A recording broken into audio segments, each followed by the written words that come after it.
एक समय था जब लोग नौकरी के लिए बंगाल आते थे और आज समय ऐसा है कि बंगाल के लोग नौकरी के लिए बाहर जा रहे हैं। जी हां, अब 2026 में इस कहानी को फिर से बदलने की कोशिश शुरू हो चुकी है।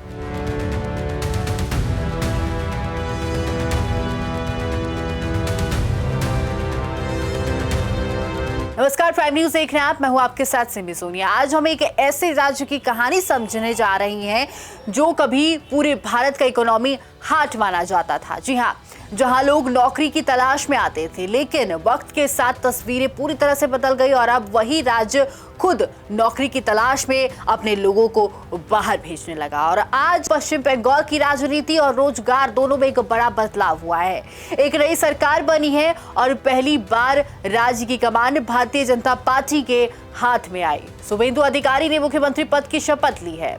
तो सवाल ये है कि क्या ये सिर्फ सत्ता बदलने की कहानी है या फिर रोजगार की पूरी दिशा बदलने का मौका। आज हम समझेंगे बंगाल का रोजगार इतिहास कैसा था, कैसे ये राज्य रोजगार का हब था और फिर गिरावट आई, आज की असली स्थिति क्या है और नई सरकार रोजगार को कैसे बदलना चाहती है।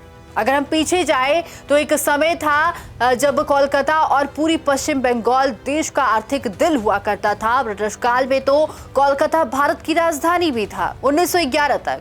उस समय लोग कहते थे कि कलकत्ता और बॉम्बे ही भारत के सबसे बड़े रोजगार केंद्र हैं। बंगाल में जूट मिल्स का बड़ा नेटवर्क था। हुगली नदी के किनारे सैकड़ों मीलें चलती थी। दुनिया का सबसे ज्यादा जूट यहीं से आता था और यहीं से बोरे और थैले बनते थे। लाखों मजदूर इन फैक्ट्रियों में काम करते थे। इसके अलावा इंजीनियरिंग, स्टील उद्योग, कोयला खदानें, रेलवे और जहाज निर्माण के साथ साथ बैंक और व्यापार, हर सेक्टर में नौकरियों के मौके थे। उस दौर में बिहार, उत्तर प्रदेश, उड़ीसा और यहाँ तक कि दक्षिण भारत से भी लोग बंगाल आते थे। ट्रेन और नाव से लोग रोजगार की उम्मीद लेकर आते थे। बंगाल सिर्फ राज्य नहीं था, वो रोजगार का सपना था। आजादी के बाद भी पश्चिम बंगाल मजबूत रहा। 1950 से 51 में देश के कुल औद्योगिक उत्पादन का लगभग 27% अकेले बंगाल से आता था। ये भारत का दूसरा सबसे बड़ा औद्योगिक राज्य था। फैक्ट्रियां चल रही थी, नौकरियां थी और युवा यहाँ आकर बसते थे। लेकिन धीरे धीरे तस्वीर बदलने लगी। गिरावट की शुरुआत हो गई। बात करें अगर 1960 के बाद बंगाल की आर्थिक कहानी में एक बड़ा मोड़ आ गया। धीरे धीरे कई समस्याएं शुरू हुई, जैसे कि फैक्ट्रियों में हड़तालें बढ़ने लगी, ट्रेड यूनियन की लड़ाइयां बढ़ी, कामकाज रुकने लगा, निवेशक डरने लगे और सबसे बड़ा बदलाव आया 1977 के बाद, जब लेफ्ट सरकार लंबे समय तक सत्ता में रही। इस दौर में कई फैक्ट्रियां या तो बंद हो गई या कंपनियां आने से रुक गई थी। फिर 2000 के आसपास सिंगूर जैसे मामले सामने आए, जहां बड़ी कंपनियां वापस चली गई। धीरे धीरे असर साफ दिखने लगा। नौकरियां कम होती गई, उद्योग कमजोर होते गए और युवा बाहर जाने लगे। एक समय था जब लोग बंगाल आते थे, लेकिन तस्वीर उल्टी हो गई। 1970-80 के बाद धीरे धीरे पलायन बढ़ने लगा। 2001 से 11 के बीच करीब 5.8 लाख लोग सिर्फ नौकरी के लिए राज्य छोड़कर चले गए। कुल मिलाकर 24 लाख से ज्यादा लोग बाहर गए। क्यों? क्योंकि फैक्ट्रियां बंद थी, वेतन कम और नई कंपनियों की कमी देखने को मिली। बेरोजगारी बढ़ गया और बेहतर मौके दूसरे राज्यों में आने लगे। अब हालात ऐसे हो गए कि बंगाल में 300 से लेकर 400 रुपए की दिहाड़ी मिलती थी, जबकि केरल, बेंगलुरु या फिर अन्य राज्यों में 600 से लेकर 800 रुपए या फिर उससे ज्यादा हुआ करता था। तो लोग अपने परिवार के लिए बाहर निकलने लगे। बंगाल रोजगार देने वाला राज्य से बदलकर रोजगार भेजने वाला राज्य बन गया। जी हाँ, अब अगर आज की स्थिति देखें तो तस्वीर मिली जुली है। कागज पर बेरोजगारी अब बहुत ज्यादा नहीं दिखती है, लगभग 3.6% के आसपास, लेकिन असली समस्या कुछ और है। असल समस्या है अच्छी नौकरी की कमी। अधिकतर लोग खेती, छोटी दुकान, ड्राइविंग, निर्माण कार्य या फिर गिग वर्क में लगे हैं।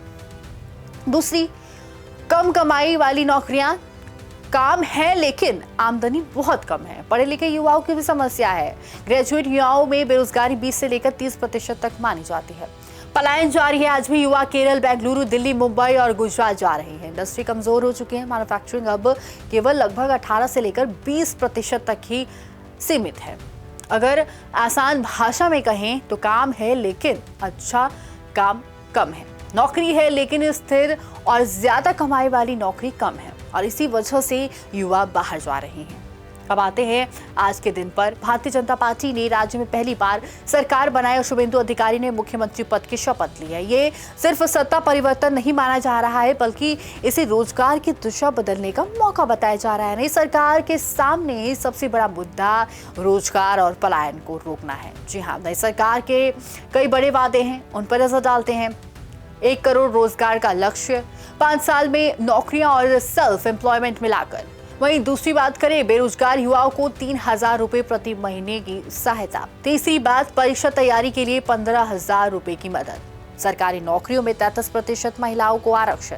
पारदर्शी भर्ती सिस्टम, घोटाले से मुक्त भर्ती प्रक्रिया। वही छठी बात 7वां पे कमीशन लागू करना। सरकारी कर्मचारियों को वेतन सुधार और बकाया भुगतान में अगर 7वें पॉइंट पर नजर डालें, निवेश लाना, फैक्ट्रियां, इंडस्ट्री और हब और स्टार्टअप बढ़ाना। और इसके अलावा प्रमुख क्षेत्रों पर फोकस जैसे कि चाय बागान, मत्स्य पालन, पर्यटन या छोटे उद्योग। लेकिन इतना आसान भी ये चीज नहीं है क्योंकि नई सरकार के सामने कई सारी बड़ी चुनौतियां हैं। सबसे पहले निवेश का भरोसा। पुरानी घटनाओं की वजह से कंपनियां डरती हैं। दूसरी अगर बात करें तो जमीन और उद्योग का मुद्दा। फैक्ट्री लगाने के लिए जमीन और नीति बहुत जरूरी है। रोजगार बनाम कर्ज, यानी कि राज्य पर भारी कर्ज है लेकिन साथ में विकास भी करना है। पलायन को रोकना, जो लोग बाहर जा चुके हैं उन्हें वापस लाना आसान नहीं है। वही पुरानी छवि बदलना, राजनीतिक हिंसा और अस्थिरता की छवि को बदलना होगा। अगर सरल तुलना करें टीएमसी और बीजेपी की, तो पुरानी सरकार जो कि टीएमसी थी उसमें ज्यादा वेलफेयर स्कीम्स थे, महिलाओं के लिए सहायता योजनाएं थी, लेकिन बड़े रोजगार की कमी देखने को मिली है, निवेश कम है, तो वहीं पलायन जारी रहा। वहीं सरकार बीजेपी की बात करें जिसकी शुरुआत हो चुकी है। बीजेपी ने संकल्प पत्र में कई सारी चीजें कही थी जिसमें से ये भी था और बेरोजगारी का एक मुद्दा बेहद अहम रहा। 1 करोड़ रोजगार का लक्ष्य, पारदर्शी भर्ती, निवेश लाने का वादा, ज्यादा उद्योग पर फोकस, युवाओं के लिए डायरेक्ट आर्थिक मदद। अब सबसे बड़ा सवाल यही है कि क्या बंगाल फिर से रोजगार का हब बन सकता है।